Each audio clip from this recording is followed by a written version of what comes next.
Thank you very much.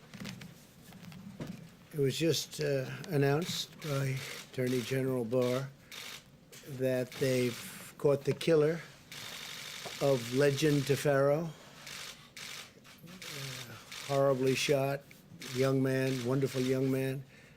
And we have this just came out 2 minutes ago. So Attorney General Barr just announced, as you know, we named Operation Legend after Legend Tefero, where we're going to be helping out and are in the process of helping out cities throughout our country that have difficulty with crime, in particular certain types of crime. So that's really good news. They caught the killer of Legend. Today we saw Joe Biden continue to politicize a pandemic and to show his appalling lack of respect for the American people. That's what it is. At every turn, Biden has been wrong about the virus, ignoring the scientific evidence and putting left-wing politics before facts and evidence. Sleepy Joe opposed both the China and the Europe travel bans. You know that. He opposed the China travel ban that I instituted very early and the Europe travel ban that I instituted quite early. If he had followed, if we went after and listened to his advice, hundreds of thousands more people would have died. This is according to many people. I believe that Dr. Fauci agreed with that. He said that President Trump made a great decision when he put the ban on China. Joe Biden wants to fling open American borders, allowing the pandemic to infiltrate every U.S. community based on his policies. He wants to have ridiculous open borders. I've been saying from the first day I started campaigning for this great office that you have open borders, you don't have a country. You don't have a country with open borders. So he wants open borders. The Democrats want open borders. And if you take a look at our southern border, we would have criminals pouring through. The wall is getting close to 290 miles long, and it's having a huge impact. So we disagree with him on that. That's one of the many things that we disagree with.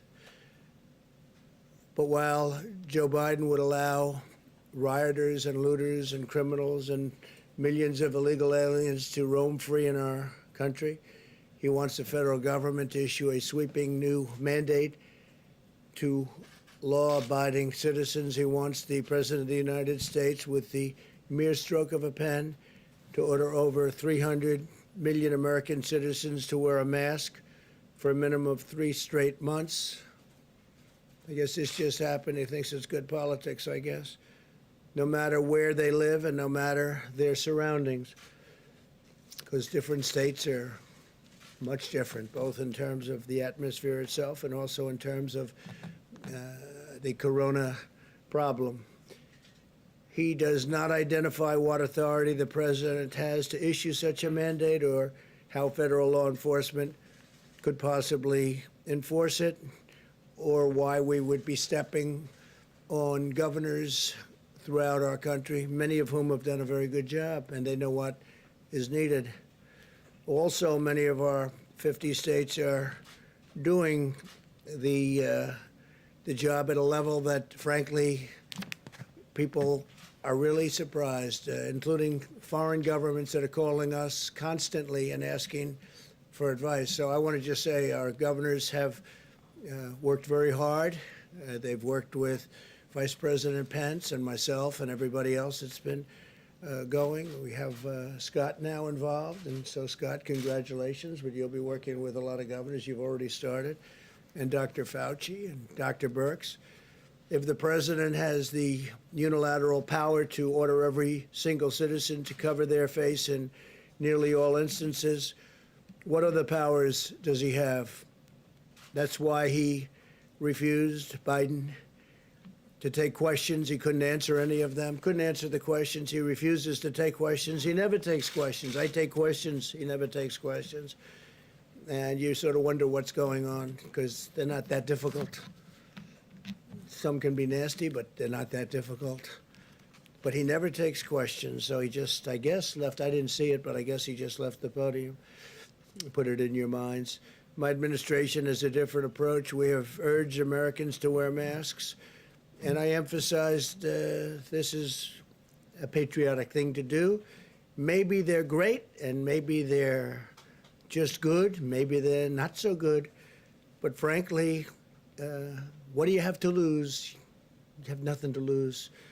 So we do, and we've been saying wear them when it's appropriate, especially in terms of social distancing, if you can't distance enough. And what do you have to lose? But again, it's up to the governors, and we want to have a certain freedom.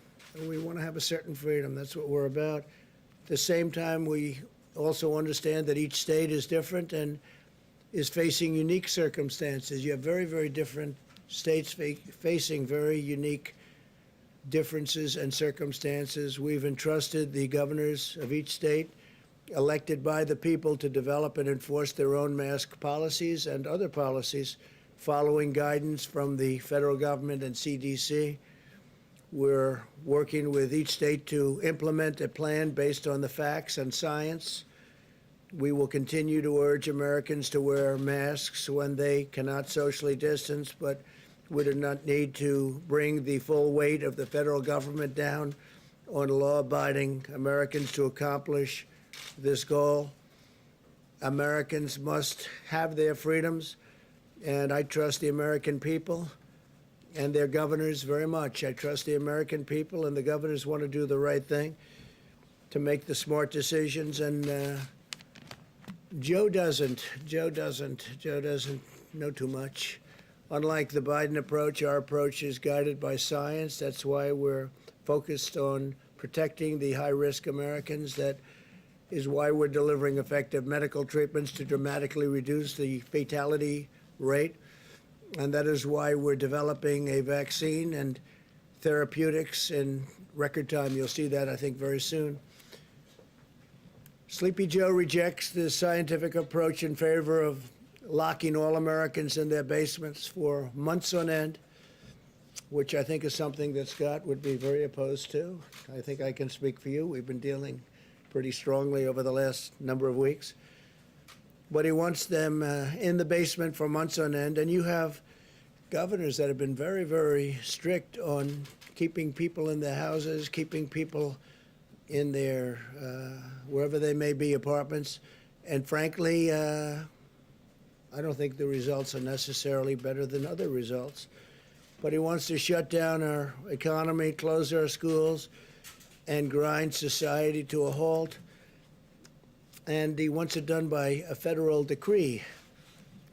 This would lead to a crippling, long-lasting depression. This would be a crippling, long-lasting depression. And yesterday I showed you the numbers about how well we're doing coming back with auto sales and auto manufacturing and used car sales and housing sales at numbers that nobody would have believed. And we're back and very strong. It's a very strong V. It's almost a straight up V. We'll be discussing that over the next couple of days. But the economy is coming back, and the employment numbers over the last 3 months are a record in history of our country.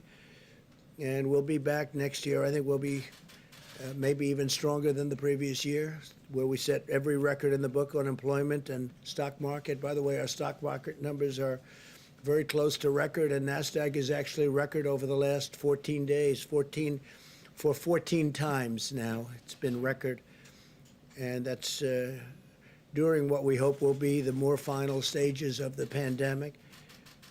So if we did what Biden wanted to do, it would shut down our healthcare system and lead to a massive increase in mortality, including suicide, overdose, heart disease, and countless other physical and mental harms. It is very, very bad on the other side of the equation when you do something like that. Those shutdowns are very punitive, very punitive. They hurt a lot of people in a lot of different ways, through depression, through suicide, through so many other things, alcohol, drugs. Biden's approach is regressive, it's anti-scientific, and it's very defeatist. but it'd be very bad for our country.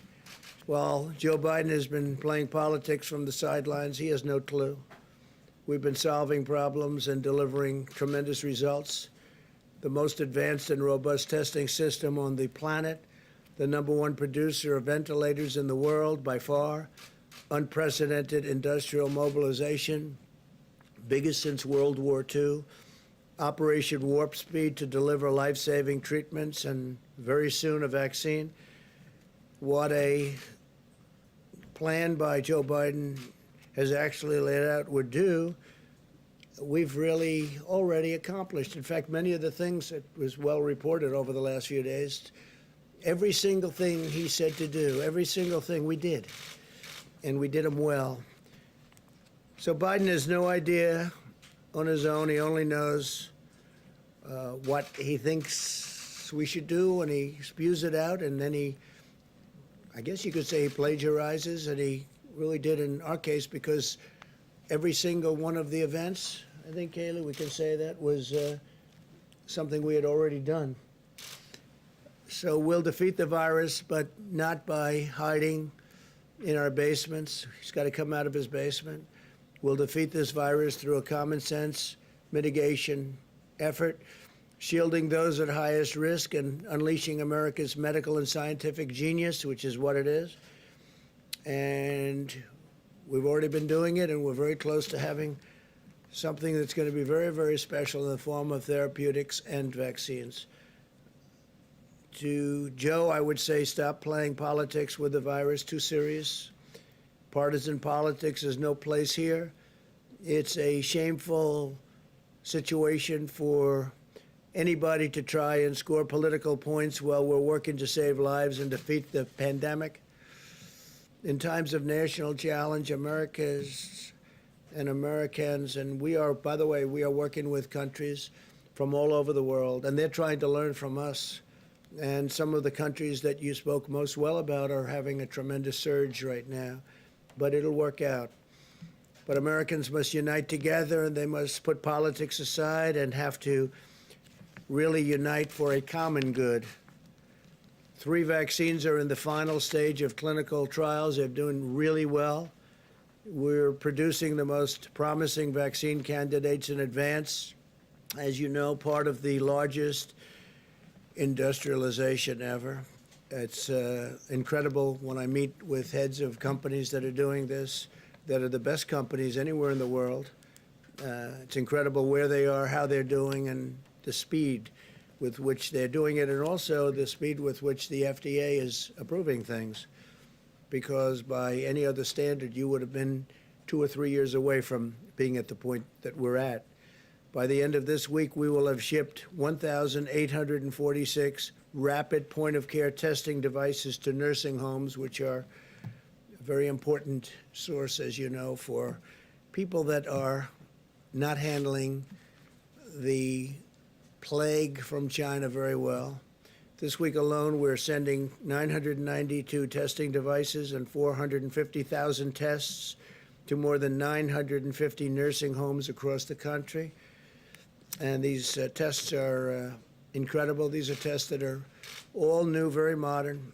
And we're also getting on the tests that are not done immediately with the 5 to 15-minute timing. When they do send them to a lab, they're coming back now in 3 days. So it's a 3-day process, which is about as good as you can do.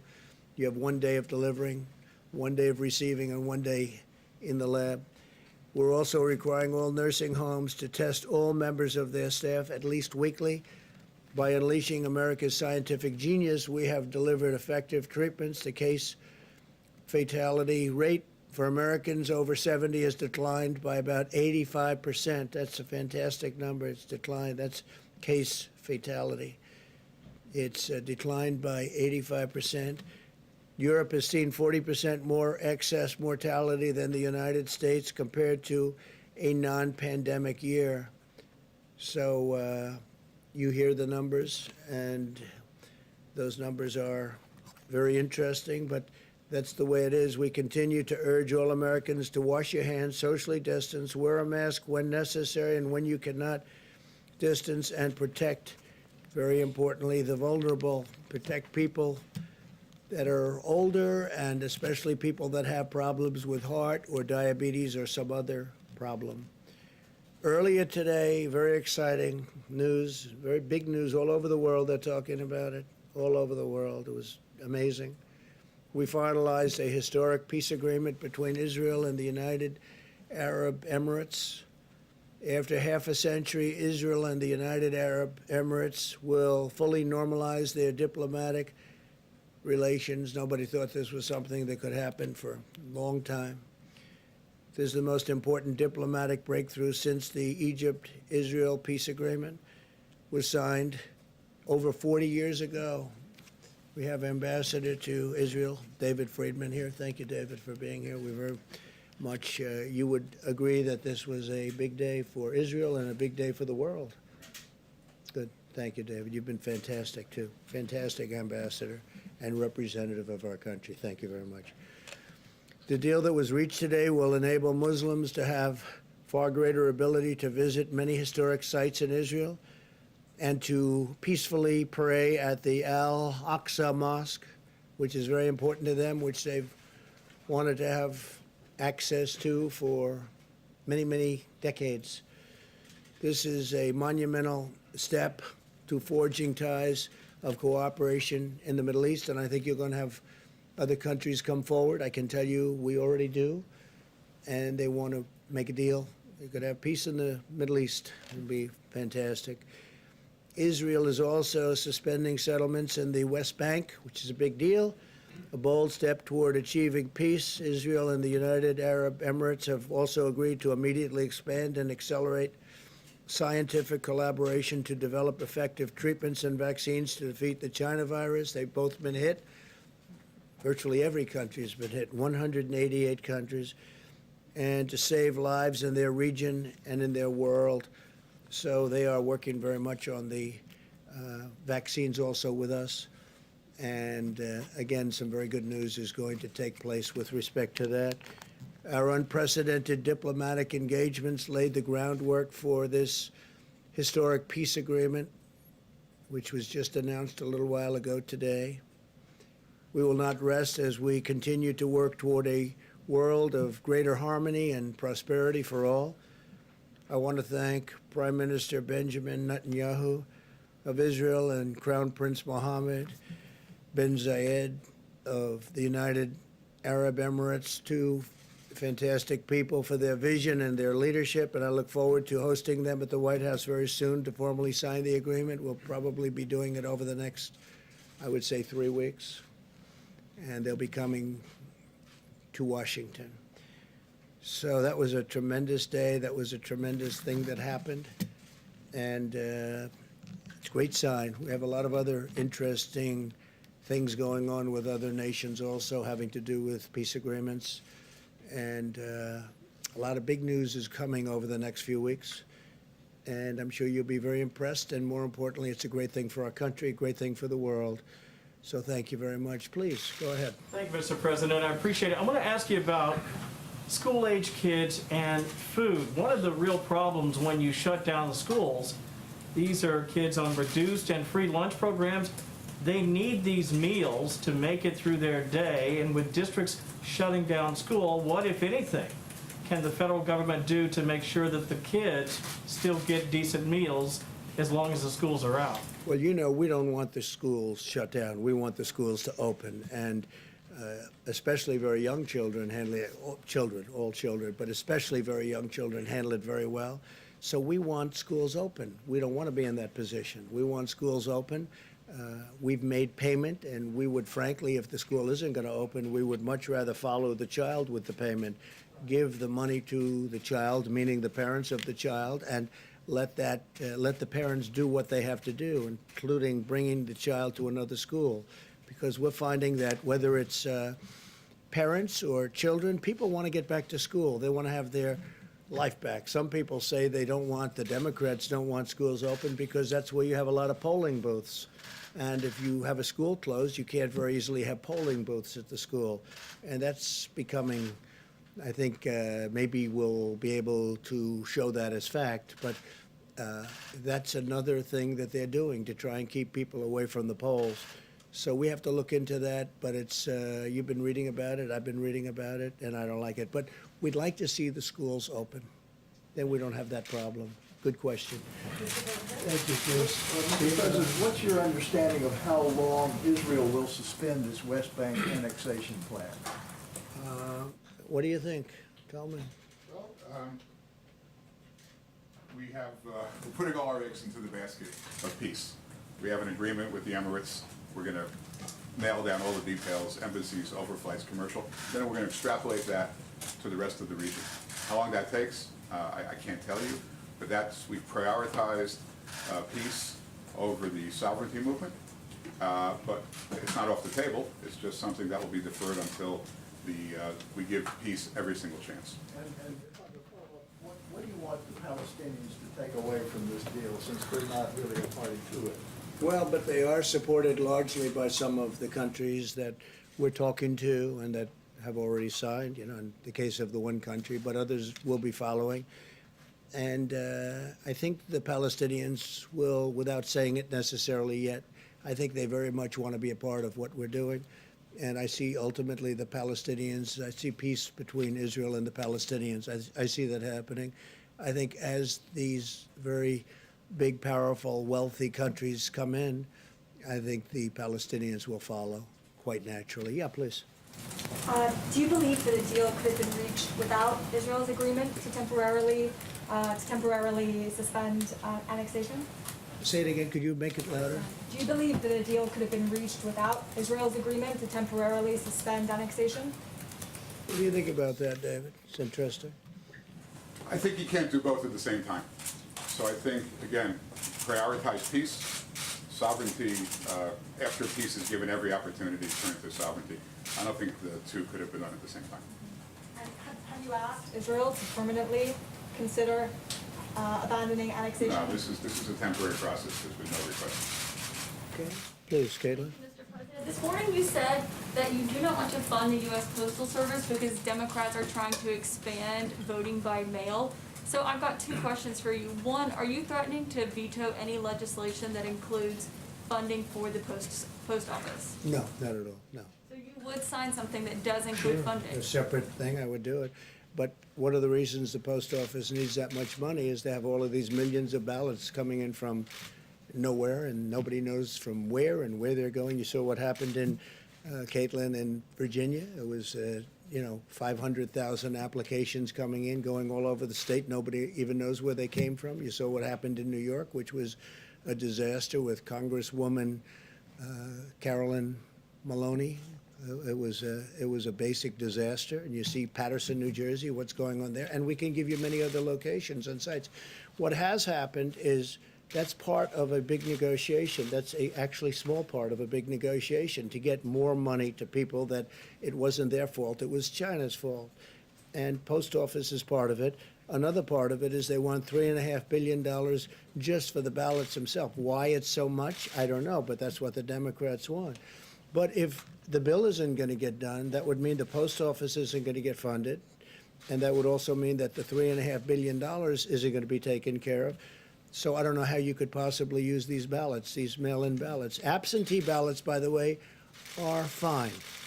But the universal mail-ins that are just sent all over the place, where people can grab them and grab stacks of them and sign them and do whatever you want, that's the thing we're against. But isn't that precisely the problem, is that you're saying you do not want to give this post office funding in this coronavirus legislation? They say they need it so they can be prepared. So if the pandemic is still going on in November when the election happens and people don't feel safe to go vote in person, they can vote by mail, and it can be safe and it can be secure. I can understand the post office, and if we could agree to a bill, the overall bill, which is obviously a much bigger number than just the post office, that would be fine. But they have the post office as one of their requests. It's their request. Right, but this morning you said you were against it, didn't you? I'm only against, what I'm against is I'm against doing anything where the people aren't taken care of, and the people aren't being taken care of properly. We want people to get money. It wasn't their fault that they got shut down. They got shut down by China. So whether it's the post office or whether it's the $3.5 billion. You know, they're asking for $3.5 billion just for the universal mail-in ballots, but they're not willing to make a deal. These are 2 points within a very big deal. The thing they want more than anything else, Caitlin, and you know this, is bailout money for the states and for the cities that are in trouble, which, for the most part, are Democrat-run states and cities. So New York has a problem, California has a problem, Illinois has a tremendous problem, and others. They want to be able to bail out these states, and we don't want to be doing that, or certainly don't want to do it to the extent they're looking for $1 trillion. We don't want to be doing that. Please, go ahead. I'm just really confused, because this morning you said they need that money in order to make the post office work so it can take all these millions and millions of ballots, and you said that would be fraudulent. So it sounded like you said you're blocking. No, I said it will end up being fraudulent, because if you look at what's happened over the last few weeks, just look at the few instances where this has happened, it's turned out to be fraudulent. Well, if you look at New York, it was fraudulent. If you look at Paterson, New Jersey, it was fraudulent. Of course there is. The whole thing is a mess. In fact, Carolyn Maloney's opponent he's gone crazed. He said they took the election away from him, and he may be right. I think they should redo that election. And if you look at Virginia, it's terrible. Look at some of the things that have happened in California. Look at California, where they found 1 million non-eligible voters. That was done by Judicial Watch, Tom Fitton and Judicial Watch. We have to have an honest election. And if it's not going to be an honest election, I guess people have to sit down and think really long and hard about it. But if the post office, if they're not going to approve a bill, and the post office therefore won't have the money, and if they're not going to approve a big bill, a bigger bill, and they're not going to have the $3.5 billion for the universal mail-in votes, how can you have those votes? What would mean is the people will have to go to the polls and vote, like the old days, like 2 years ago, 3 years ago, 4 years ago. They have to go to the, it doesn't say anybody's taking the vote away, but it means that the universal mail-ins don't work. Absentees do work. It's a very different thing. An absentee, where you make an application and you send it in, they send you a vote, it's different. But so, Caitlin, I'm not saying anything wrong with voting. I want them to vote. But that would mean that they'd have to go to a voting booth like they used to and vote. Even if they don't feel safe voting in person, people want to vote by mail because. Well, they're going to have to feel safe, and they will be safe, and we will make sure that they're safe. And we're not going to have to spend $3.5 billion to do it. And when you go to a voting, it would be wonderful if we had voting ID, and some states have that and some states don't because they can't get it passed. Most states want it. But we want people to vote, but we want people to vote so when they vote, it means one vote. It doesn't mean ballots all over the place. You saw what was happening in Virginia, where piles of ballot applications are dropped all over the state. They had them named after dogs. They had them named after dead people. We want to have an accurate vote. I'm not doing this for any reason. Maybe the other turns out to be my advantage. I don't know. I can't tell you that. But I do know this. I just want an accurate vote. And it's a fair question, by the way. So does everybody else. Okay. Yeah, in the back. Mr. President, how does the accord today between Israel and the UAE help struggling and persecuted Christians in the Middle East? Help what? How does it help struggling and persecuted Christians in the Middle East, the deal today? Well, I think it's going to. I think it's a big start. And you're right about that. Christians have been persecuted by some countries in particular in the Middle East. And I think this is a big start. It's going to be a very strong start, very powerful start. And it's something that I will tell you, I've told David and I've told every one of our negotiators, if you look at the way Christians have been treated in some countries, it's beyond disgraceful. It's if I had information and if I had absolute proof, some of the stories that we've heard, which is not easy to get, I would go in and do a number to those countries like you wouldn't believe what they do to Christians in the Middle East, and it's disgraceful. It's disgraceful. You're right. It's a very big part of the overall negotiation. And as countries come in, for instance, UAE has agreed very strongly to represent us. I think they will very well with respect to Christianity, because in the Middle East it's not treated well. It's not treated well at all. It's treated horribly and very unfairly, and it's criminal what's happened.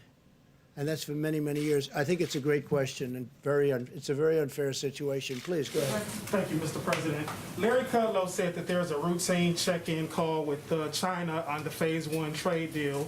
My question is, what if they bring up TikTok and also WeChat? Would you instruct your team to engage them on that executive We have order a you just- deadline of September 15th, and whether it's Microsoft, I understand, and others are negotiating. We also said that obviously it's worthless if we don't allow them into the country, so we said that the United States Treasury is going to be getting something out of this deal, something very substantial. But what we want is total security, but we have a deadline of September 15th. So I know Microsoft and others are very interested in it, but that's our deadline, and it has to be proven to be totally secure. We don't want to have any information going into China with what we've been through. And I have to tell you, you talked about the deal, you mentioned the Phase 1 deal.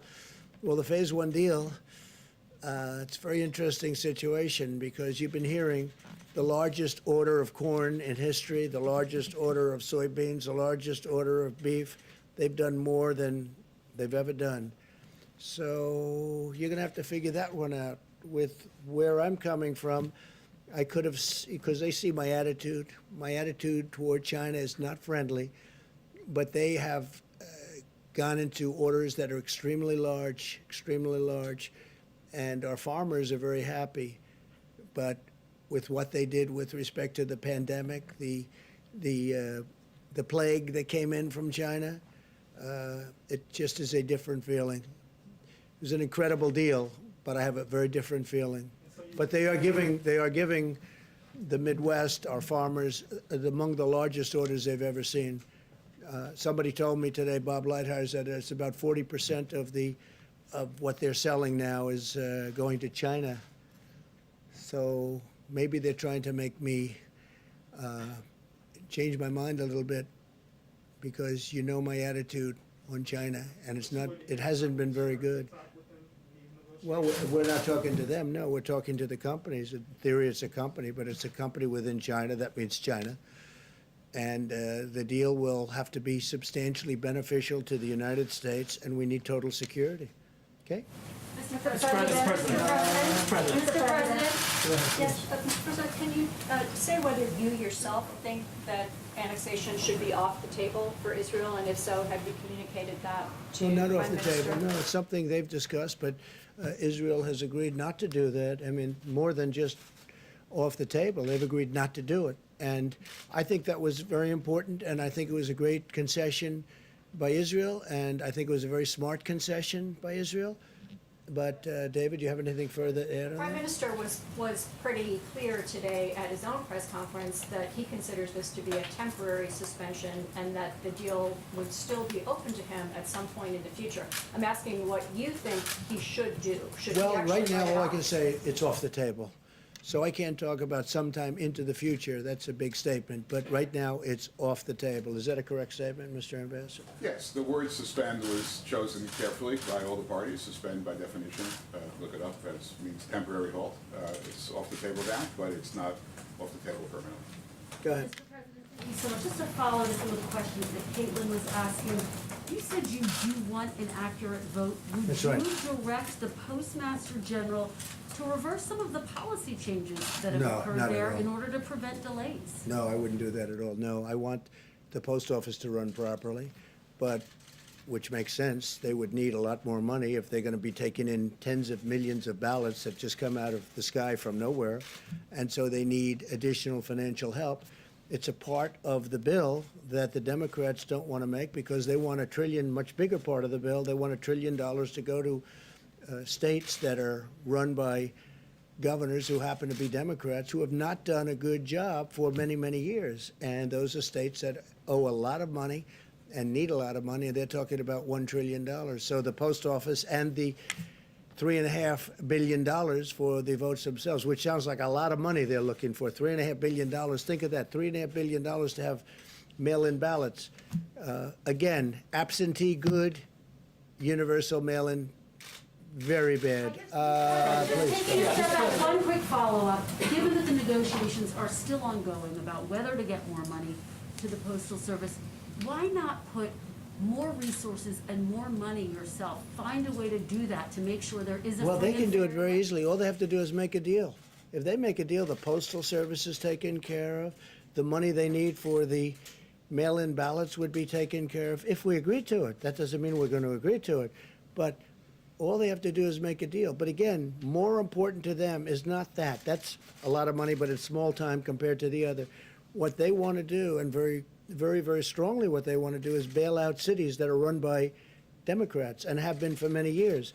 And these cities and states have done very badly, and they desperately need money for that. And we're open to something, but we're not open to the kind of money that they need. Go ahead, please. Mr. President, very quickly, my question to you is, what are Just you 1 doing- second, please. Go What are ahead. you doing as president to make sure there is a free and fair election? That the what? What are you doing as president to make sure there is a free and fair election? So everyone talks about Russia, Russia, Russia. They talk about China, China. They talk about all of these different countries that come in and run our elections, which is false. But what they don't talk about are things like very loose mail-in ballots, universal in nature, that frankly Russia, China, North Korea, Iran, all of these countries that we are reading about, hearing about, and in some cases they're writing about intelligence-wise, these countries can grab those ballots or print forgeries of those ballots, and they would go out and they would have a field day. This is the easiest way for the mail-in ballots, is the easiest way for a country like a China or a Russia or a North Korea or Iran. I hear Iran too, you know, that was part of the report. This would be very easy for them. This is much easier than, well, we have been very strong. Now, if you remember, President Obama was informed about Russia by the FBI in September. The election was in November. President Obama decided to do absolutely nothing about it. People don't mention that very much anymore. That's a lost fact. But he was informed very powerfully that they're going to do, and President Obama did nothing.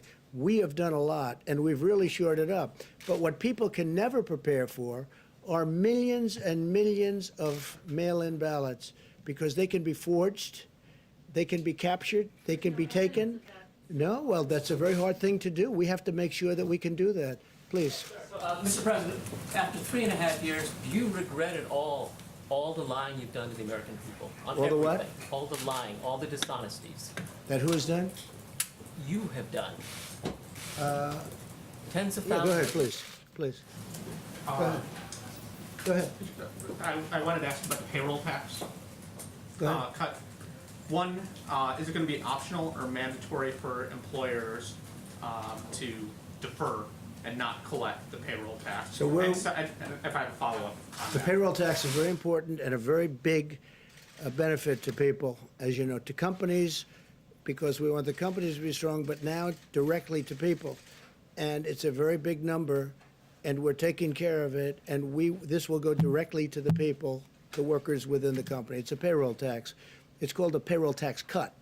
We're cutting the payroll tax, and it's a very large number, and that will go directly to the workers of the company. Well, if employers collect that through FICA, will that be are they going to be required not to collect that money? You mean later on? You mean later on at a later Right now, date? so September 1, when I get my paycheck, will The it be up to my? employers will collect it and give it, most likely. The employers will collect it and give it, okay? Please, go ahead. Mr. President, I have two questions. The first one on domestic politics. There are claims Can't understand a There word are you're claims saying. circulating in social media that Kamala Harris is not eligible to run for vice president because she was an anchor baby, I quote. Do you or can you definitively say whether or not Kamala Harris is eligible, meets the legal requirements to run as vice president? So I just heard that. I heard it today, that she doesn't meet the requirements. And by the way, the lawyer that wrote that piece is a very highly qualified, very talented lawyer. I have no idea if that's right. I would have assumed the Democrats would have checked that out before she gets chosen to run for vice president. But that's a very serious. You're saying that they're saying that she doesn't qualify because she wasn't born in this country. No, she was born in this country, but her parents did not The claims say that her parents did not receive their permanent residence at that Yeah, time. I don't know about it, I just heard about it, I'll take a look. Back in the Mr. back. President, a follow-up on UNGA. Ambassador Kelly Craft recently said that you, or she's hoping that you might be able to deliver the speech in front of the UN General Assembly in person, even though other leaders will be sending in their video recordings. Can you confirm that? Yeah, I'm thinking about going directly to the UN to do the speech. A lot of people will not, because of COVID, will not be able to be there, as you know. But I think it's appropriate if we can do it, I'll do it directly. And again, this will not be like in the past, because some countries won't be able to escape the problems they're having. You know, countries are having a tremendous problem with the China virus. So we'll see what happens. But I would prefer doing it. I can do it the other way. I can do it viral, as they say. I can do it in that form, but I'd rather be at the United Nations, deliver it. I think it better represents the country. Also, I feel sort of at least a semi-obligation as the President of the United States to be at the United Nations to deliver what will be an important speech. Would you still do it if the room is empty? Well, the room won't be empty. The room will have different people there and representatives of countries. But I can understand how it's very difficult for countries to be there. They won't be there only for that reason. They'd love to be there. I've already had people call, in fact, say, a couple of them, I'd love to be there. If you want, I'll be there. I said, don't be there. You don't have to be there. No, the room would be, I think the room will not be, although there may be a spacing requirement like you have in this room. This room was always packed. This room would be packed again if we had the seats open, but you have a spacing requirement, so I understand that the United Nations, they may have that too. Yes, please. Thank you, Mr. President. I have a question on the peace deal, but if you don't mind, could I defer my question to Amela Khan from Epic Times? Sure, yes. Thank you, Mr. Please. President. Thank you. I would like to ask your opinion about what recently happened in Hong Kong, recent attack on press freedom in Hong Kong, and Jimmy Lai was arrested, his newsroom was raided. How will the U.S. respond to this? Well, I think it's a terrible thing, but one thing that we have done, we gave tremendous incentives to Hong Kong because of freedom. We want freedom. And we were giving tremendous economic incentives to Hong Kong, and we have now withdrawn all of those incentives. And it will be impossible for Hong Kong to compete with the United States with respect to that. It just won't be, because we've taken all of the incentives away. If you look at China with the World Trade Organization as an example, they're getting tremendous because they're considered a developing nation, which is ridiculous. Why should they be a developing nation, but we're not? And they get tremendous incentives. We have, by the way, told them it's unacceptable, and we've been doing that for a long time. They understand exactly how we feel, and big changes are being made. But with respect to Hong Kong, they get tremendous financial incentives so that they could do business and compete in the world. We've now withdrawn all of those incentives. It's going to be very hard for Hong Kong to compete. And I will tell you that the United States, and I say this from any standpoint you want to hear it, will end up making a lot more money because of it, because we lost a lot of business to Hong Kong. We made it very convenient for people to go there, for companies to go there. We've withdrawn all of that. And the United States will be a big beneficiary from an economic standpoint. But I hate to see what happened to Hong Kong, because freedom is a great thing. Thank you all very much. Thank you. Thank you very much. You want to cut to determine it?